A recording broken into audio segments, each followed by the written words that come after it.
आज की क्लास में हम लोग किंगडम मोनेरा पढ़ने जा रहे हैं।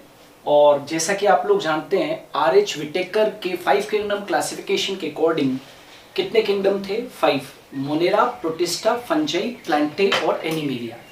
उनमें से ये किंगडम मोनेरा बड़ा भी है और बहुत बहुत इंपॉर्टेंट भी है, और कई बार बच्चों को इसमें बहुत ज़्यादा डाउट्स रहते हैं, इसलिए मैंने इस टॉपिक को स्टार्ट किया है। किंगडम मोनेरा की जब मैं बात करता हूँ तो इसमें सभी प्रोकैरियोट्स शामिल है। जितने भी प्रोकैरियोट्स होते हैं वो सब यहाँ पर शामिल है। अब प्रोकैरियोट्स में क्या? तो प्रोकैरियोट्स में दिमाग में एक बात आती है, किसी से भी पूछते हैं प्रोकैरियोट्स में क्या, तो बैक्टीरिया आते हैं। ऑफ कोर्स बैक्टीरिया आते हैं, लेकिन आपको एक क्लेरिफाई शुरुआत में ही कर दूं कि क्या क्या एग्जांपल्स हैं मोनेरा के, ताकि आपको आगे पढ़ना बहुत आसान रहेगा। यू बैक्टीरिया, जितने भी ट्रू बैक्टीरियाज है वो इस किंगडम में शामिल है। ब्लू ग्रीन एल्गी, नील हरित शैवाल इसमें शामिल है। रिकेट्सिया इसमें एडिड है। एक्टिनोमाइसिटीज यहाँ पर शामिल है। आर्की बैक्टीरिया जो प्रिमिटिव बैक्टीरियाज हैं वो यहाँ पर शामिल है। क्लेमाइडिया इसमें इंक्लूडेड हैं और माइकोप्लाज्मा भी इसमें शामिल है। तो ये सब एग्जांपल्स हैं किसके? दैट इज द प्रोकैरियोट्स के। अब प्रोकैरियोट्स के अंदर मैं पहले आपको इस पार्ट 1 है आज जो मैंने स्टार्ट किया है, इसमें मैं केवल आज की क्लास में केवल प्रोकैरियोट्स के जनरल फीचर्स डिस्कस करूंगा। जैसे कि cell wall of prokaryotes. Prokaryotes के अंदर सेल वॉल होती है and the cell wall is made up of peptidoglycan या म्यूरिन की बनी होती है। राइट, क्या कहा मैंने? सेल वॉल किसकी बनी होती है? प्रोकैरियोट्स की सेल वॉल किसकी बनी होती है? पेप्टाइडोग्लाइकेन या म्यूरिन की बनी होती है, जो कि एक प्रकार का म्यूकोपेप्टाइड है। जो कि एक प्रकार का क्या है? म्यूकोपेप्टाइड है। यदि सेल वॉल के नीचे की मैं बात करूं तो क्या प्रेजेंट होगी? सेल मेम्ब्रेन, कोशिका झिल्ली। ये यूकैरियोट्स के समान ही होती है, ये बिल्कुल यूकैरियोट्स के समान ही होती है। और प्रोकैरियोट्स के अंदर जो सेल मेम्ब्रेन होती है वो भी लिपोप्रोटीन की बनी होती है। लिपोप्रोटीन तो जानते हैं ना, lipid plus protein is equal to lipoprotein. अब यदि मैं तीसरा पॉइंट देखूं तो ये जो सेल वॉल है और सेल मेम्ब्रेन के बीच, सेल वॉल और सेल मेम्ब्रेन के बीच के स्थान को, सेल वॉल और सेल मेम्ब्रेन के बीच के स्थान को हम पेरिप्लाज्मिक स्थान कहते हैं, पेरिप्लाज्मिक स्पेस कहते हैं। सेल वॉल और सेल मेम्ब्रेन के बीच के स्थान को हम पेरिप्लाज्मिक स्पेस कहते हैं। और ये स्पेस लाइसोसोम के एनालॉगस है। मतलब ये जो स्पेस है पेरिप्लाज्मिक स्पेस, वो किसके एनालॉगस, किसके समवर्ती मानी गई है? लाइसोसोम के समवर्ती या एनालॉगस मानी गई है। क्यों? क्योंकि इस स्पेस में प्रोकैरियोट्स के अंदर क्या होता है, जिस तरीके से लाइसोसोम में डाइजेशन होता है वैसे ही इस स्पेस में जटिल पदार्थों का, कॉम्प्लेक्स सब्सटेंसेस का पाचन होता है। ठीक है, अब आ जाते हैं, ये तो हुआ सेल वॉल, फिर उसके नीचे सेल मेम्ब्रेन। अब सेल मेम्ब्रेन के अंदर के हिस्से में क्या है? साइटोप्लाज्म। तो प्रोकैरियोट्स के साइटोप्लाज्म में जितने भी मेम्ब्रेन बाउंड सेल ऑर्गेनेल्स होते हैं, ठीक है, प्रोकैरियोट्स के साइटोप्लाज्म में जितने भी मेम्ब्रेन बाउंड सेल ऑर्गेनेल्स होते हैं वो सब एब्सेंट है। मतलब यहाँ पर माइटोकॉन्ड्रिया हो या लाइसोसोम हो या गोल्जी बॉडी हो या एंडोप्लाज्मिक रेटिकुलम हो, जितने भी झिल्ली आबद्ध कोशिकांग होते हैं वो इनके साइटोप्लाज्म में नहीं पाए जाते हैं। साथ के साथ न्यूक्लियस भी स्पष्ट नहीं है। Nucleus is not clear. Nucleus is not clear, या मैं कह सकता हूं कि प्रोकैरियोट्स का जो केंद्रक है वो अस्पष्ट है, इनडिस्टिंक्ट है। ठीक है, और ऐसा केंद्रक जो स्पष्ट नहीं है, राइट, जो इनडिस्टिंक्ट है, उसको हम इंसिपिएंट केंद्रक या प्रारंभिक केंद्रक कहते हैं। आप उसे जीनोफोर भी कह सकते हैं, न्यूक्लियोइड भी कह सकते हैं, या फाइब्रिलर न्यूक्लियस भी कह सकते हैं। याद रखना ये बहुत इंपॉर्टेंट है, प्रोकैरियोट्स के अंदर केंद्रक स्पष्ट नहीं होता है। केंद्रक को हम इंसिपिएंट केंद्रक या प्रारंभिक केंद्रक, राइट, या जीनोफोर या न्यूक्लियोइड या फाइब्रिलर न्यूक्लियस भी कहते हैं। इस न्यूक्लियस के अंदर न्यूक्लियर मेम्ब्रेन बिल्कुल अनुपस्थित होती है।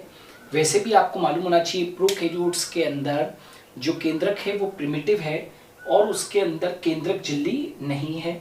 न केवल केंद्रक झिल्ली अनुपस्थित है, जबकि केंद्रिका यानी कि न्यूक्लियस भी एब्सेंट है। अब जो सबसे इंपॉर्टेंट चीज जहां पर कई लोगों को कंफ्यूजन है, वो क्लैरिफाई कर लेना आज। प्रोकैरियोट्स में ट्रू क्रोमोसोम नहीं होते।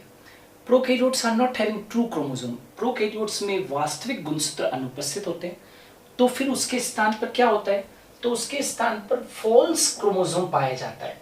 फॉल्स क्रोमोसोम, कूट गुणसूत्र जो होते हैं वो उपस्थित होते हैं, जो डबल स्ट्रैंडेड, डीएस मतलब डबल स्ट्रैंडेड, द्विरज्जुकीय, सर्कुलर मतलब वृत्ताकार डीएनए व नॉन हिस्टोन प्रोटीन से बना होता है। वापस से बोल रहा हूं, ट्रू क्रोमोसोम नहीं है, राइट, उसके स्थान पर फॉल्स क्रोमोसोम है।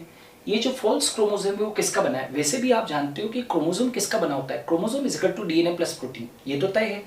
तो जो फॉल्स क्रोमोसोम वो किसका बना हुआ है, द्विरज्जुकीय वृत्ताकार डीएनए, यानी कि डबल स्ट्रैंडेड सर्कुलर डीएनए व नॉन हिस्टोन प्रोटीन से बना है, क्योंकि हिस्टोन प्रोटीन तो होते नहीं है, राइट, नॉन हिस्टोन प्रोटीन से बना है। नॉन हिस्टोन प्रोटीन बोले तो पॉलीएमीन्स वगैरह से बना है।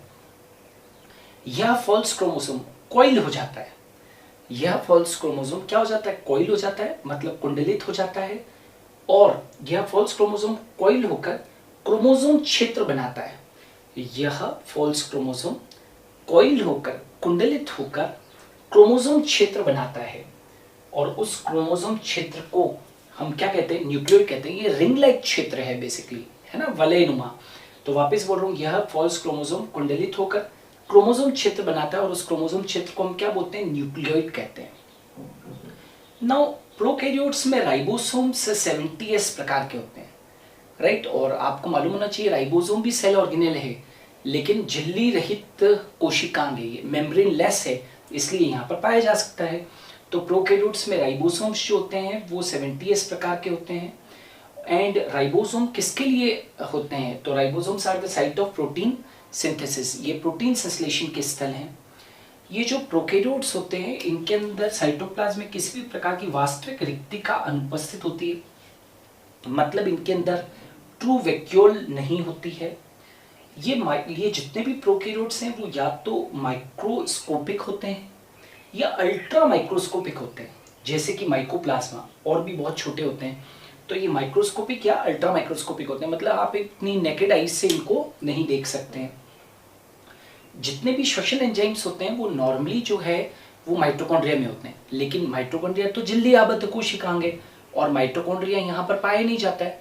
तो एक्चुअली क्या होती है कि माइटोकॉन्ड्रिया के स्थान पर इनमें मीजोसोम्स पाए जाते हैं।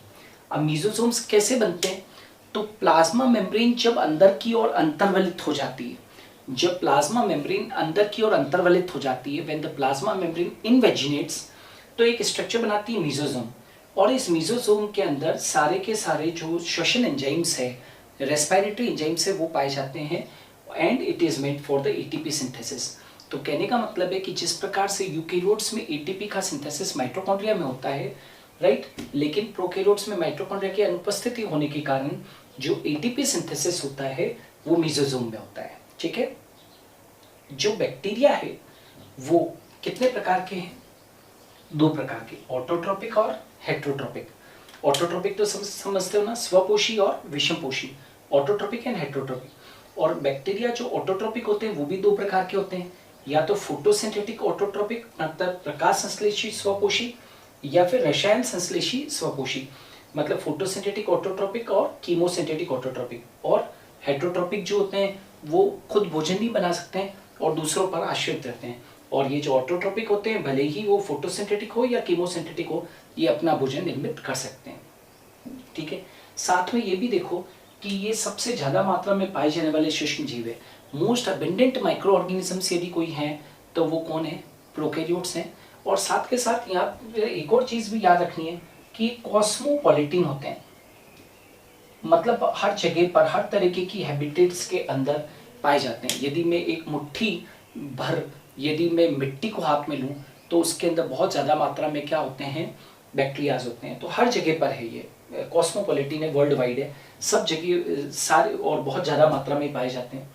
अच्छा, ये जो बैक्टीरिया है वो बहुत एक्सट्रीम कंडीशंस में भी पाए जा सकते हैं। They are found in extreme conditions, जहाँ दूसरे जीव नहीं रह सकते हैं।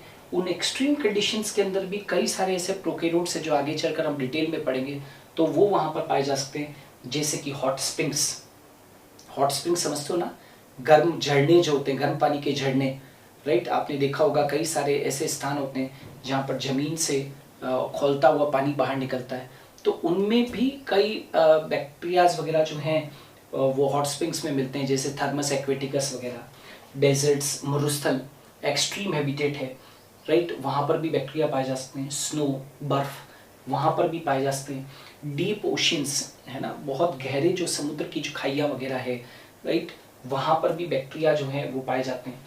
और कुछ बैक्टीरिया जो हैं वो परजीवी भी हैं, मतलब दूसरों के शरीर के ऊपर या शरीर के अंदर जो हैं वो निवास करते हैं। तो ये जो है आज की क्लास में जो किंगडम मोनेरा है ना, जिसमें कि प्रोकैरियोट शामिल होते हैं, उसके जस्ट मैंने आपको आज जनरल फीचर्स पढ़ाए पार्ट 1 के द्वारा। जब आगे सीरीज चलेगी इस किंगडम मोनेरा की, तो हम लोग रोजाना जो है वो बहुत सारी नई नई चीज़ों को डिस्कस करेंगे। तो वेट कीजिए अगले वीडियो के लिए। Thanks a lot.